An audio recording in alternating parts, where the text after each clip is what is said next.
to order. Today is Wednesday, February 8th, 2023. The time is 3:30 p.m. Mr. City Clerk, can you please call the roll? Thank you, Mr. Chair. Councilmember Lee. Present. Councilmember Blumenfield. Blumenfield present. And Councilmember Rahman. Here. 3 ayes and a quorum. And Councilmember, no, Chair, you're on mute. Yes. No, thank you. I was just checking something. So before we begin public comment, I'd like to make a technical amendment to item number 4, and it's just simply to change the project name to Transforming Los Angeles Bus Shelters. This technical amendment is to match the project title to the grant application. Okay, any objection to that? Okay. None from me. All right, Mr. Clerk, can you please state the rules and guidelines to those wishing to offer a public comment at today's meeting? Thank you. And just to clarify, it will be Transforming Los Angeles Bus Shelters, and on the actual report, it stated that it was the Sidewalk and Transit Amenities Program. So that would be the change. Perfect. Thank you, sir. And for the general public comment, members of the public who would like to offer public comment on the items listed on the agenda should call 1-669-254-5252 and use meeting ID number 160-947-2351 and then press pound. Press pound again when prompted for a participant ID. Once admitted into the meeting, press star 9 to request to speak. Thank you, sir. Mr. Clerk, Ms. Schrager, can you please begin public comment? Thank you, Mr. Chair. For callers that wish to speak on an item or general public comment, please press star 9 on your device to request to speak. Callers will have 1 minute to speak on general public comment and a maximum of 2 minutes to speak on agenda items. Please keep comments on topic and under the purview of this committee. If you do not do so, you will receive 1 warning from either the city attorney or the chair. If you do not immediately get back on topic, your time will be forfeited and we will move on to the next caller.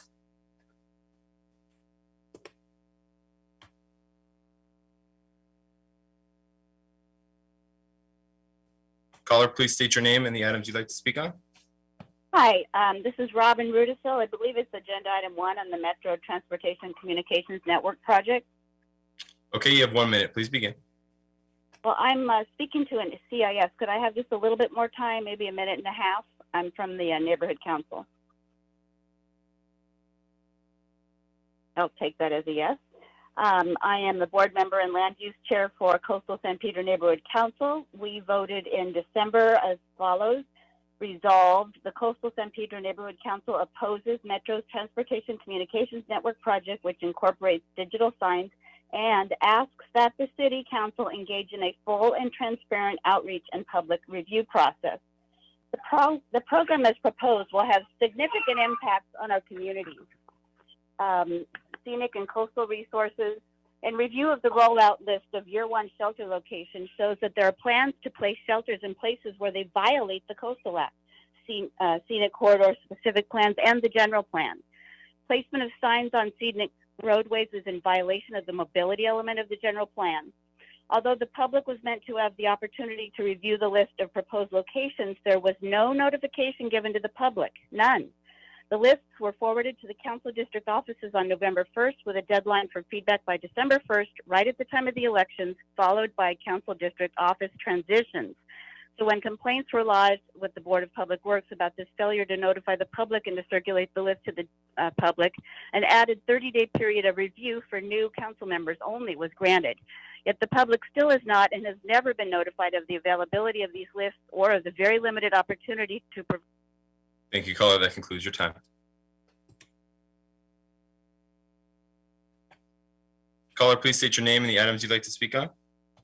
Lionel Morris, CD6, items 4, and I'm items 3, 6, general public comment on non-agenda items, please. Great, you have 3 minutes. Please begin. Thank you, Chair. Hello, everybody. For item 3, I'd like to thank Councilmember Hernandez for her support for this, and events like the Ciclavia that closed down streets temporarily have been extremely popular in Los Angeles and including San Fernando Valley, and we need more of these events. Arroyo Fest is a great opportunity to get Los Angeles residents, especially families with children and low-income families, to experience the city safely on a bicycle, scooter, or other modes of mobility, to enjoy their streets without the cars, without being endangered by motorists. So I want to thank Councilmember Hernandez for her support on this. Please vote yes on item 3 and item 6. City 1 has suffered from a lack of transportation infrastructure investments for years under the previous council members, despite being home to many dangerous streets. So I urge this committee to please do what it can to protect residents, Angelinos, families, children from hostile streets, and to ensure safety for cyclists and pedestrians. Thank you, Councilmember Hernandez. And for general public comments, I just want to say I'd like to thank the City of LA for collaborating with Ciclavia, because this year we have 8 events, and I'm so happy that Ciclavia will have 8 events, the first one being in the San Fernando Valley, and on the 26th of February, which is on a Sunday. So thank you, and I hope the City Council, Ms. Hernandez, Soto Martinez, and all the progressive council members will work with Ciclavia, ensuring more streets are closed for cyclists, for families to enjoy themselves. Thank you so much, and God bless you all. I yield my time. God bless. Bye. Thank you, caller.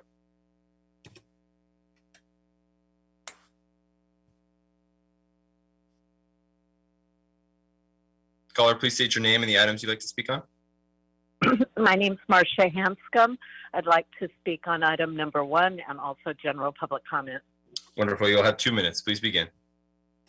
Great, thank you. So I'm representing the Coastal Lands Action Network, and this program, number 1, was meant to deliver shade and shelter to those most in need. Beyond issues related to the program's finances, there are serious issues related to equity. The program's strategy to deliver shade and shelter to 75% of each council district's transit riders may sound like an equitable approach. However, it is not. There are significant differences between the number of transit-dependent riders in one council district versus another, and the current plan will result in larger numbers of riders left baking in the sun. Further, a very sad truth is revealed when looking at the proposed Year 1 shelter locations. DD5 on the west side is slated to receive 81 new digital advertising kiosks to add to their existing 204. That will deliver 3 times the number of new structures of those installed in Councilmember Lee's or Rodriguez districts in the San Fernando Valley. I'm also concerned in terms of general public comment about not only these advertising structures, but other advertising structures that you all are going to be considering.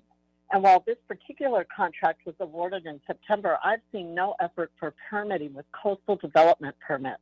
The California Coastal Commission has denied approval of such advertising structures in the past, and the City of LA is in what is referred to in the Coastal Act as a dual permit zone, which means the city has a separate and equal duty to apply the tenets of the Coastal Act in consideration of such potential permits. So the question is, when will Public Works take up the coastal development permit question, and when will such permits be then sent on to the Coastal Commission for additional coastal development permits? Thank you. Thank you, caller.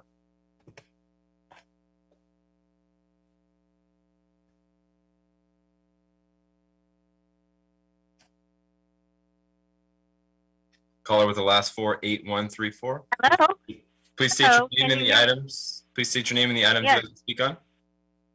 My name is Barbara Brody. I would like to speak on behalf of the Coalition for Beautiful Los Angeles on item number 1, and then have an additional minute for the Neighborhood Council. Westside Neighborhood Council also filed a CIS on this program. Wonderful. This program, thank you. This program is not going to meet the pledges made to provide the shade and shelter presented and used to promote and sell the staff program to the public and to this council. We're very grateful for the motion that's been brought forth that will seek to review and receive regular reports on the program, but we believe that the CAO's office, along with an independent firm or entity, be used to look at all of the numbers, all of the projections, the income, the revenue, now the added interest costs, the mechanism that will be used to review the work of subcontractors under contractors. We're very concerned about how this program is rolling out. There isn't money to bring 600 new shelters online over the first 5 years, each years of the contract. It's already shown to be unrealistic. The rollout document has shown a 61% budget increase. If you do the math in a simple calculation, these shelters are now running over $120,000 each. What is the likelihood that grantors are going to spend lots of money for digital shelters when regular old bus shelters can be bought for $10,000 apiece? A simple calculation shows that this is not going well. The city should be looking at other types of models. In areas where shade and shelter are meant to be brought forth, the city should be courting shelters that are actually put in the ground now, not in 5 years, not in 10 years, now, so that people are protected. It's important. We don't understand how the city can justify this kind of money at a time when so many items are needed to be funded. Its finances and projections have to be evaluated by the CAO, and it should be reviewed quickly, because every year that transit riders are left in the sun, it's a health hazard. We're still worried about distraction. We do not understand. Part of the audit should be to review driver distraction studies about digital signs and changing messages, these at driver eye level. Thank you, caller.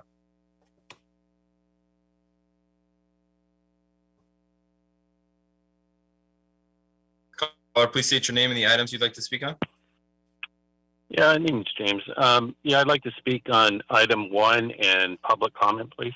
Wonderful. You'll have 2 minutes. Please begin. Yes, on item 1 in CD7 with the shelters and advertising, we have a problem with a lot of vandalism, a lot of spray paint, people putting on them, people breaking the glass. And also, we have a problem with them putting up alcohol advertisements in areas where there's schools. This is unacceptable, I think, but I've been trying to contact somebody about how to remove them, but you can't. There's nobody who'll talk to you. I talked to Public Works. They say they don't do that. So we don't know who to call to remove the alcohol advertisement that is advertising to our kids. So there you go. Also, my next public comment, would be about the enforcement of illegal vending in my area.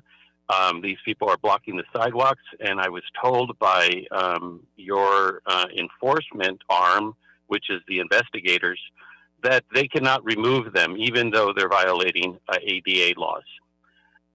They seem to think that 3 feet is adequate for people to walk on, and for handicapped people, for mobility, 3 feet. So go figure. They can give out citations, notices, but notices don't mean anything.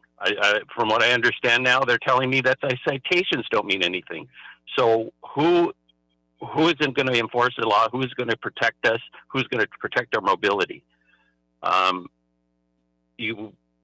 would like you to put that on an agenda, please. Thank you. Thank you, caller.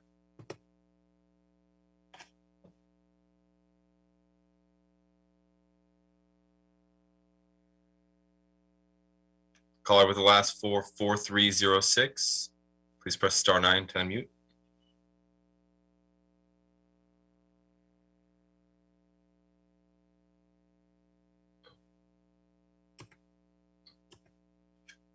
Mr. Chair, that concludes public comment.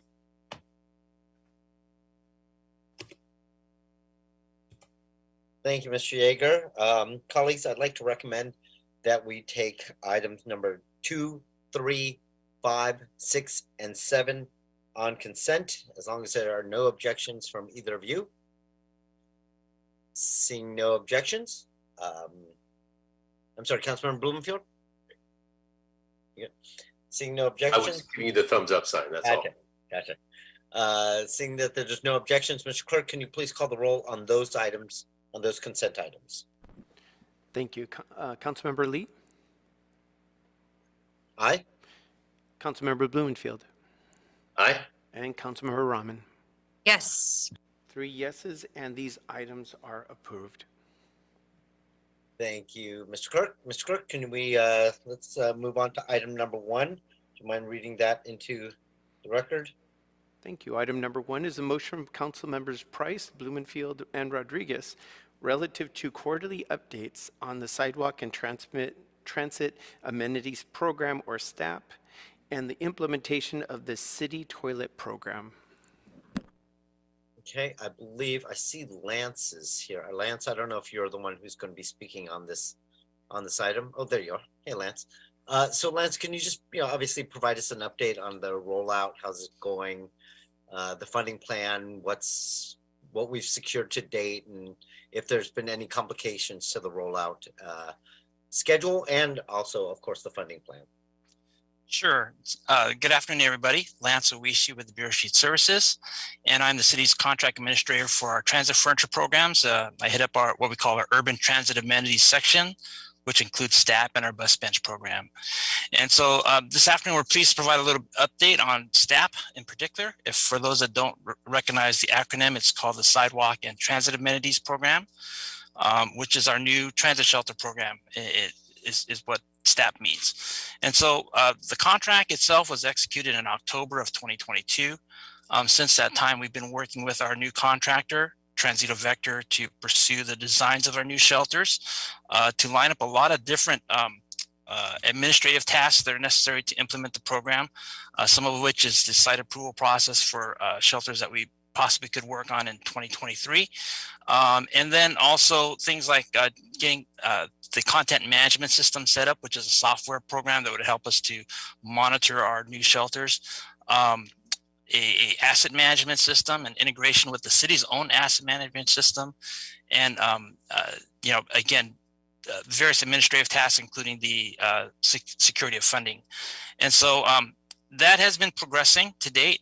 We are still at the point, we're at the point right now where we believe our design process itself will be at a point within another week or so, we'll be able to engage the general public to do outreach and to receive input on the designs and our kit of parts that we plan to implement through STAP. And so that will be starting again, following the completion of our design efforts. On the funding side of things, we have back in December, we were able to secure a approval on a $30 million loan from the Public Trust Fund, Public Works Trust Fund, which would act as seed money to start the program out and have us move forward. That $30 million loan, while it was approved by the Board of Public Works, is now under what they call Executive Directive 3 review. And so we are waiting for the results of that review in order for the report and the actual transfer of the monies to be heard by the City Council and approved by the Mayor. And so pending the approval by the Council Mayor of that loan, then we will be able to access that $30 million and advance the program that much more quicker. The $30 million is actually what we need to sustain ourselves through this 2023 calendar year. It pays for a lot of the startup costs that we are doing, such as the design work and the software development that we need to start the program up, and as well as to possibly, again, start the fabrication and installation of our shelters. So beyond that, let's see, I don't know if you want to update on the public toilet program, but I can provide that really quickly right now. We have installed 13 of the 14, we have replaced and installed 13 of the 14 existing automated public toilets. The 14th toilet is being installed this week on Thursday down at 5th and Hill in downtown LA. Our ability to open up the new toilets was delayed by supply chain issues related to electrical components that were actually back ordered for 22 weeks when we started this effort back in August of last year. And so now those parts are starting to come in. We're able to connect the power supply to all these toilets. We anticipate that within the next week or two, we will actually be able to open up an additional 4 or 5 of the toilets. And by the middle of March, we should have all 14 toilets up and operational. And so that's moving forward right now at quite an expedited pace. And so that is our general report. If there are specific questions, be glad to answer them. Thanks, Lance. So you mentioned the $30 million Public Works Trust Fund. I mean, I don't think that's enough. I mean, where else are we looking Sure. So we are actually pursuing additional monies right now through various grants and coordinated efforts with Metro at this point.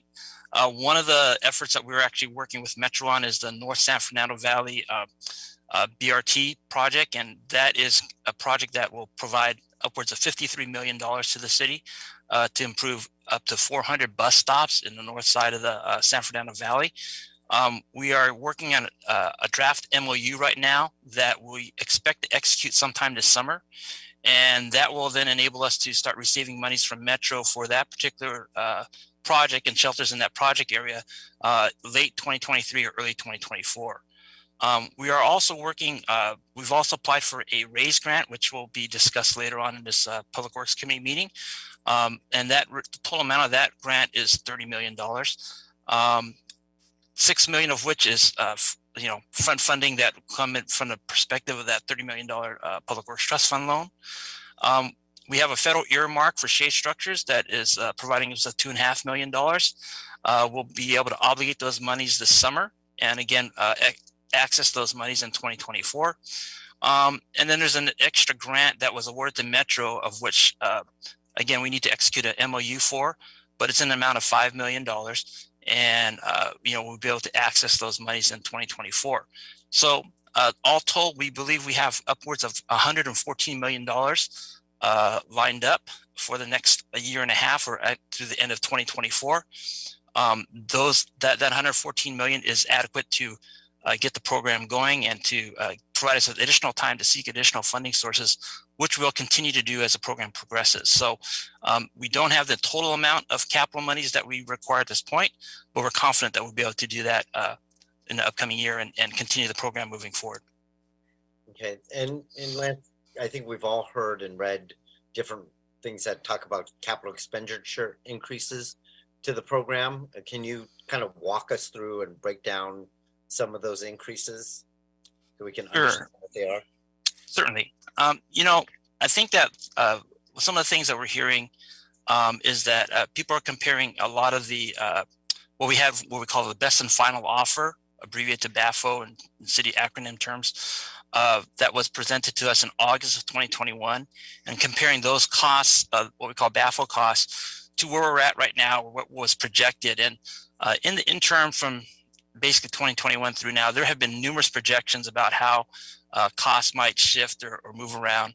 And, I think there was one estimate that put that figure at close to $390 million. Those are all, again, just draft discussions. And so what we did was we're focusing right now on just the first year costs. And if I could kind of delineate that, in the BAFO in 2021, our typical digital shelter was going to cost us in the neighborhood of about $68,000. At this point, and that includes a plethora of things, not only the actual shelter itself, but site work that's needed to make the site ADA compliant when we install the shelter, plus additional options that were added to the shelter during the negotiation process that were not included in the BAFO figure. And so right now, the general cost that we're looking at is about 38% increase over what we had back in 2021. And but we again, the $30 million that we have right now will allow us to build out upwards of 180 shelters this year in 2023, plus work upon an additional 240 sidewalk locations to prepare them for shelters for the upcoming year. And so overall the costs we think are reasonable.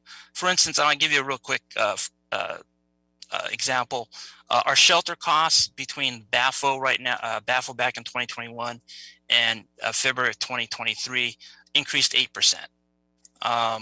And our original site work, if we just did the exact apples to apples comparison, increased only 3% since 2021. The biggest change actually was in the amount of site work that we think is going to be needed to make the shelter installations ADA compliant. And with Transito Vector's original BAFO figure, they calculated that they were only going to work on about 120 square feet of sidewalk space, or that's what they allocated to put the shelter in. And if you think about it, that's just the footprint of the shelter itself. But through our contract negotiations, discussions later on downstream, we upped that to 300 square feet. So it's more than doubling of what the Transito Vector had originally proposed on. And that in itself adds additional costs, right? Because you're doing more concrete, you're doing more demolition work.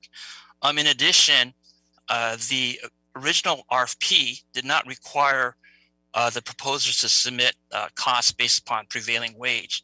But through our negotiation process and the execution of the final contract, it was determined, especially in this point, that because the city is paying capital costs, that prevailing wages would apply. And so that contributed to some of the cost increases. But again, overall, site by site, we're looking at a 38% increase. Oh, and I forgot to mention one more thing. So there are additional elements that are added to the shelter that were not part of the BAFO.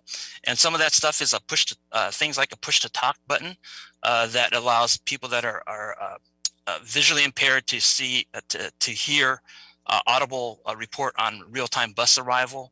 Also pre-wiring for an emergency call feature that we're working on design-wise right now that'll be incorporated into the shelters. And so those additional elements also added onto the cost of the shelter itself.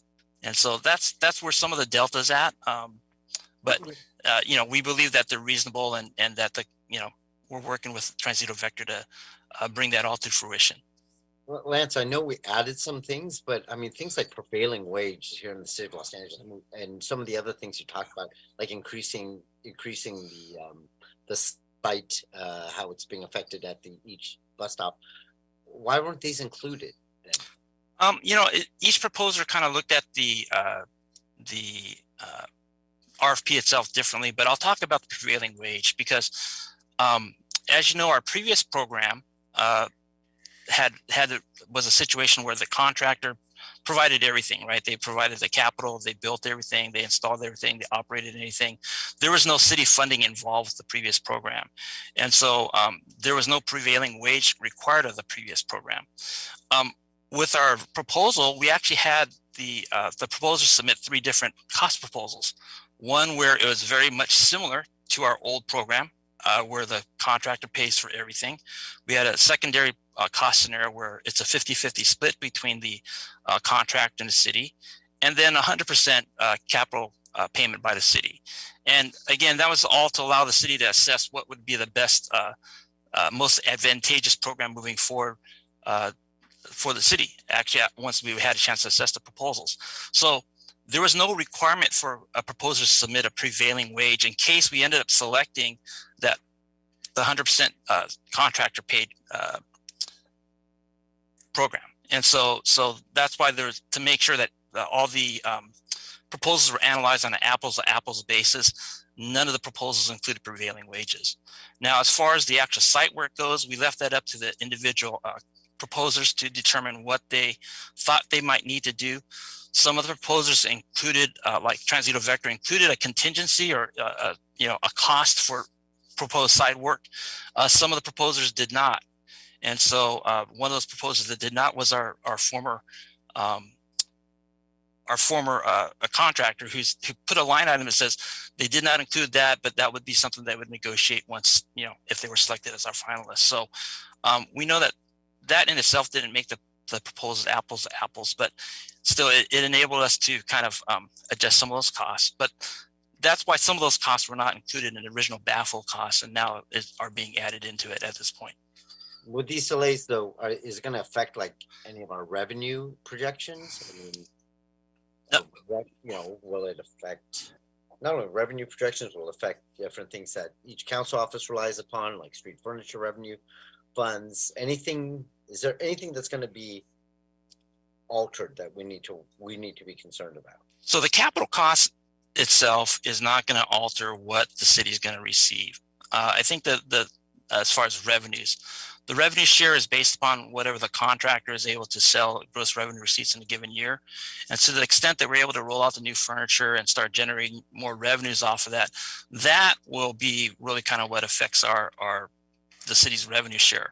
But if we are able to install all 3,000 shelters as contemplated, we believe, and actually we're on track to actually hit those revenue goals that we had talked about earlier and that we expected. And so right now the cost increase the only thing the cost increase does is it may increase the city's obligation to pay back some of the loans for that. But again, we are seeking additional grants that we won't have to pay back that'll help offset that as well. Okay, you mentioned that, you know, that we're trying to, I guess they're receiving some sort of revenue from the existing bus shelters. Yeah, are we involved at all in the negotiations between Transito Vector and the former operator about the existing structures, or are we completely removed from that? Is that something that's completely on, you know, between those two? Or are we involved any, or do we, you know, have any responsibility regarding that? Sure. So outside of the city delegating the authority to negotiate on the city's behalf with between the former vendor and our current Transito Vector vendor, the city has not participated in those discussions. And so right now we understand that the parties continue to meet to try to address that. You know, the city actually authorized Transito Vector to start that negotiation process last fall, as soon as the contract was signed. And again, we understand that those meetings continue on a weekly basis. Or we receive weekly updates actually from Transito Vector on how that's going, but that would be the extent of our involvement. Yeah, but they're already looking to use or maybe using their structures. That doesn't come up make any complications for the city. So not so far. And Transito Vector is advertising on our existing structures right now. They are operating the program. They are generating revenues for the city. And so we expect that the city will be able to receive a 60% share or 6.5% share of whatever Transito Vector is able to generate this year. Projections are actually that they will generate in excess of $20 million. And even more if we're able to install some of our first year shelters before the end of the year. And, you know, if we do 60%, 6.5% of 20 million, you know, we're looking at our revenue stream of being about 12 million for this first program year. And just for comparison, for our previous program, the best year that we had which was in 2019. The city was provided with about 6.1 million in revenues. And so we anticipate that, again, the city will see a substantial increase in revenues this program year. Got it. And before I throw to my colleagues, Lance, I know you touched on the toilets. So the funding for the maintenance of the 14 toilets, has this been secured for the remainder of this current fiscal year? Yes, that's correct. So as part of the budget process for last year, you know, that we went through last year, the Bureau of Street Services was provided with an allocation for operational costs for the toilets through the end of the 2022-23 fiscal year. There was a council motion, again, that related to the toilets that asked us to move forward to work with the CEO's office on transition to the public toilet program. And so that is what we are working on right now. And we expect that, you know, once we complete the installations process, that operational responsibility will be relieved from the Bureau of Street Services. And whether it's the CEO or somebody else that is continuing with that management, you know, they'll have to seek out the operational funding for the next fiscal year. All right. Thanks, Lance. Vice Chair, Councilmember Bloomfield, you have some questions? It's your hand raised. Yes, thank you. And you asked a lot of the questions I had, but I want to follow up a little bit. Lance, you talked about the 38%, 3% of that is sort of not related to the extra concrete and the prevailing wage, but the rest, the 35%, sounded like it was related to those big topics and a few other little things. Can you break it down further? Like how much of that 35% is prevailing wage and how much is the additional concrete work? So the additional site work actually accounts for 52% of the delta between what we had at the BAFLA stage and where we're at right now. The increase in shelter accessories, if I can call them that, are upgrades such as the push-to-talk buttons and those type of things, accounts for another 27% of that cost increase. And so those are really the major cost drivers for that delta overall. The balance of that is actually the increase in cost of the shelters themselves. And then again, a little bit increase for the site work that we had originally anticipated at 120 square feet. prevailing wage, we believe, is about 25% of the construction costs. Construction costs for the site is about $30,000 per location at this point.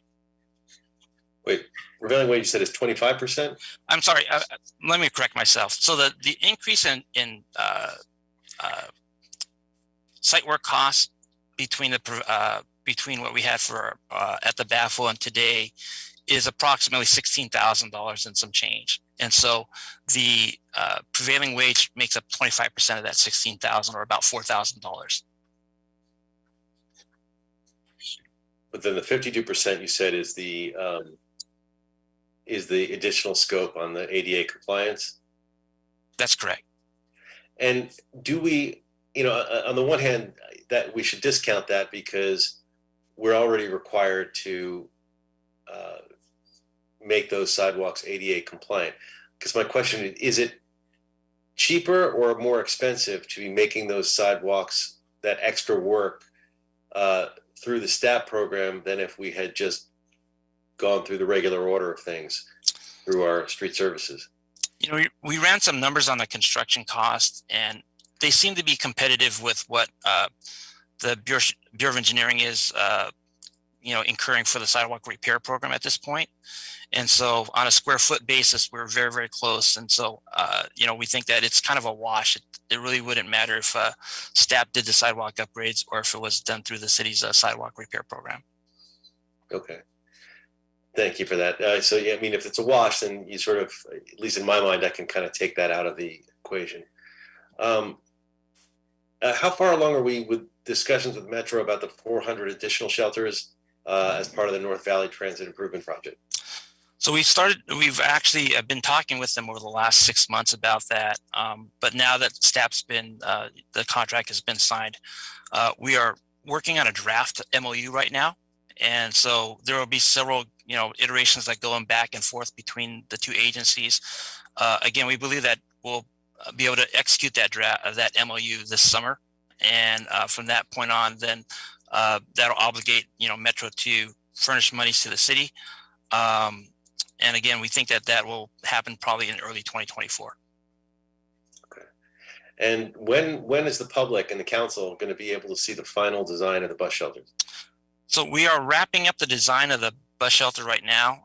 So there is, and as I mentioned in my opening remarks, we believe that starting in another couple weeks that we'll be able to engage with the community members to take a look at the designs that we have developed thus far and allow them to provide additional input on our kit of parts that allow us to, customize the shelters to better match up with the community aesthetics. And so that community engagement process will start in earnest actually early March. But that customization is already built into the price, right? It's not going to be more change orders and more cost, right? That's correct. These are the kit parts of options are all built into the price of the shelter itself. Yes. Great. Thank you very much. All right, Ms. Rahman. Hi, thank you so much for this great discussion and insight into the funding process here and increases in costs and where those are coming from. It's been really, really enlightening.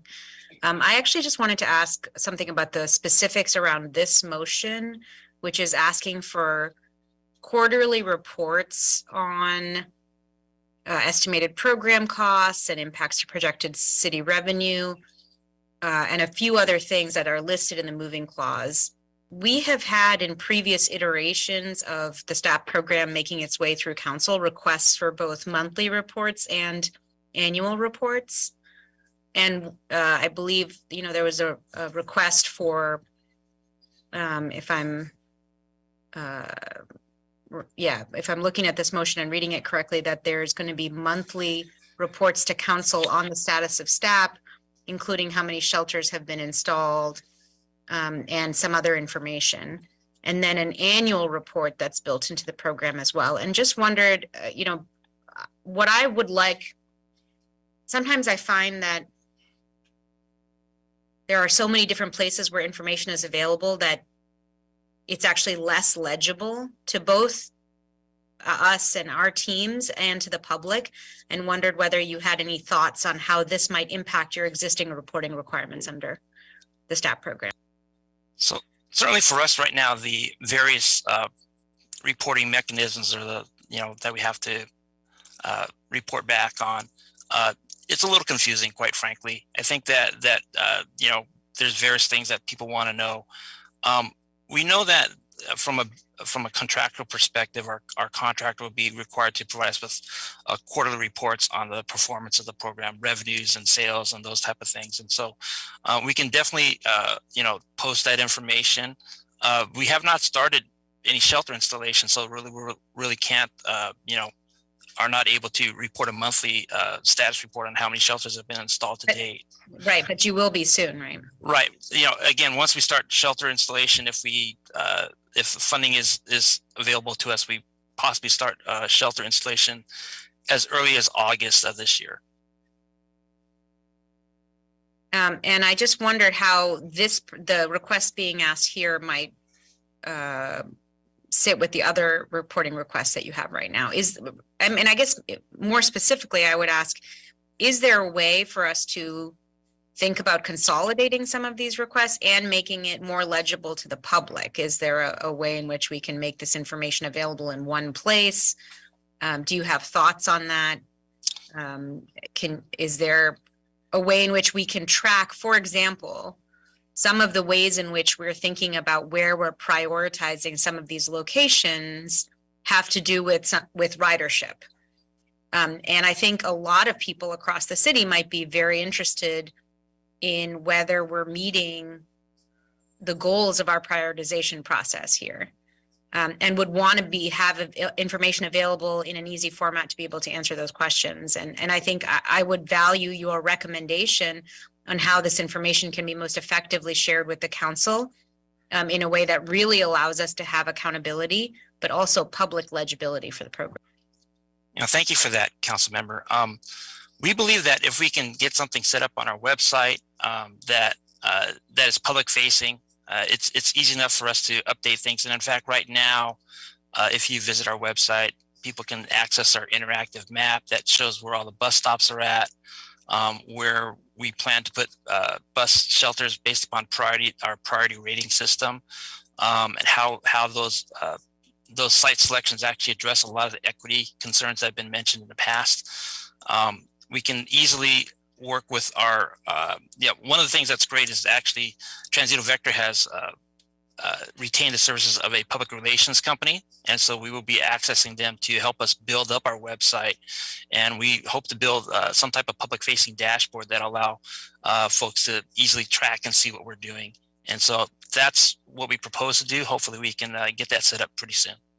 Okay, that is great. I know that's not a part of the requests in this motion, the moving clauses of this particular motion, but having that public facing dashboard, I think would be really, really useful. And I look forward to seeing that implemented. Thank you. Thank you.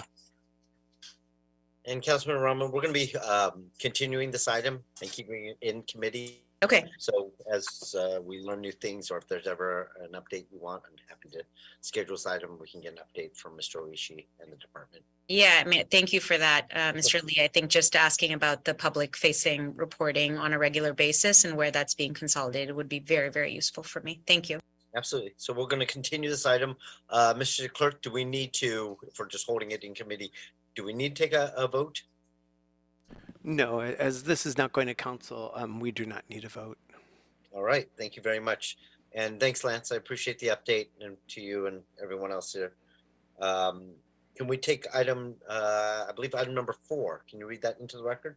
Yes, item number 4 is a report from the City Administrative Officer relative to the Rebuilding American Infrastructure with Sustainability and Equity Grants Program for the Port of Los Angeles, Bureau of Street Services, and Bureau of Engineering. Good afternoon, Mr. Chair and Council Member. I'm sorry, can you guys hear me? Yes, we can. We can hear you, Ms. Lau. So do you? I'm sorry, can you guys hear me? So my computer have a little bit difficulty on the speaker, but can you hear me right now? Thank you very much. Okay. Good afternoon, Mr. Chair and council members. My name is Jennifer Na with the CAO office. Oh my God. I don't know why why the speaker keep on changing. So we can still I'm hear sorry. you, Jennifer. Can you hear again? Yes, we could still hear you. Okay, okay. Well, let me start from the beginning again. So, my name is Jennifer Lau with the CAO office. WASTE grant stand for Rebuilding America Infrastructure and Sustainability and Equity Grants Program. It is a competitive program administered by the United States Department of Transportation for surface transportation infrastructure projects that improve equity and environmental justice by addressing transportation-related disparity and climate change-related consequences. It is authorized by the Infrastructure Investment and Job Act of 2021, and it will appropriate approximately $1.5 billion for fiscal year 2023 for the WASTE grant. Each agency can only submit 3 applications. It can be capital projects or planning projects. The federal share of the funding cannot be exceed 80%. So the matching fund for the city, if we get awarded this grant is 20%. So for the 3 proposals submitted by the departments, they have already identified the matching funds for the grant. Maximum award for each project is $25 million. The CAO office received 3 project proposals from the departments from Harbor, from Bureau of Street Services, and also BOE. So if you look at the report attachment 1, it will list out the project scope for all these 3 projects proposed by the department. So the evaluation of the grants is based on the merit criteria. It emphasizes on safety, environmental sustainability, quality of life, improving mobility and community connectivity, economics competitiveness and opportunity, state of good repair, partnership, collaboration, and innovation. And actually, all these evaluation you can also find in attachment 2 of the report. The deadline to submit the application for the WASTE grant is February 28, 2023.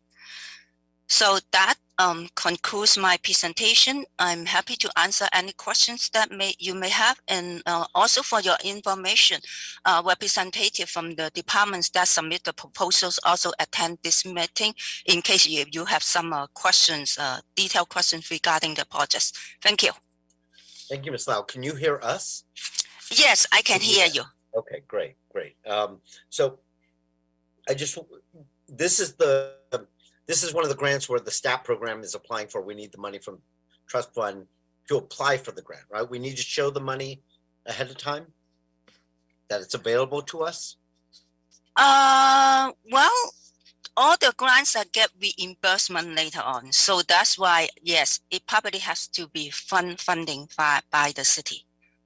Oh, I see. So we fund it and then we'll... Yes, yeah, because all the grants, how they work is you submit a proposal. When they award you the grant, and then you will get reimbursement later on when you actually carry out the job, like for example, if it is a construction grant, okay, the vendor submit the invoice to you and then you get reimbursement. Yeah, the accountant, prepare the invoice, submit it to the US DOT and then get reimbursement. So yes, in a lot of the situation, we do need to provide funding. Okay, but you said you talked about different departments applying for funds through this grant. Yes. Have we reached the maximum for? Oh, well, this grant allow 3 applications. So we have 3. We just have 3. So which the maximum? I see. Wait, I understand. So we've reached the maximum number of grants that we can apply for under this project? Under this grant, yes, correct. Okay, so no more.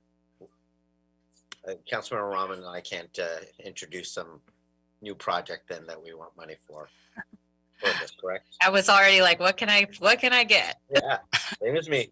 I was like, I guess I don't need a comprehensive list of what we can spend this money on if we've already applied for the maximum amount of grants for that. So, all right, thank you, Ms. Lau.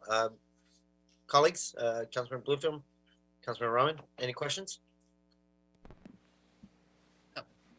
Councilman Bloomfield? I guess I'll just make more of a comment. You know, I'm a big fan of OPM. That's other people's money, and that's, you know, what this is a big part about. I'm excited about some of the projects, funding for the STAP, the LA River Path and Sherman Oaks.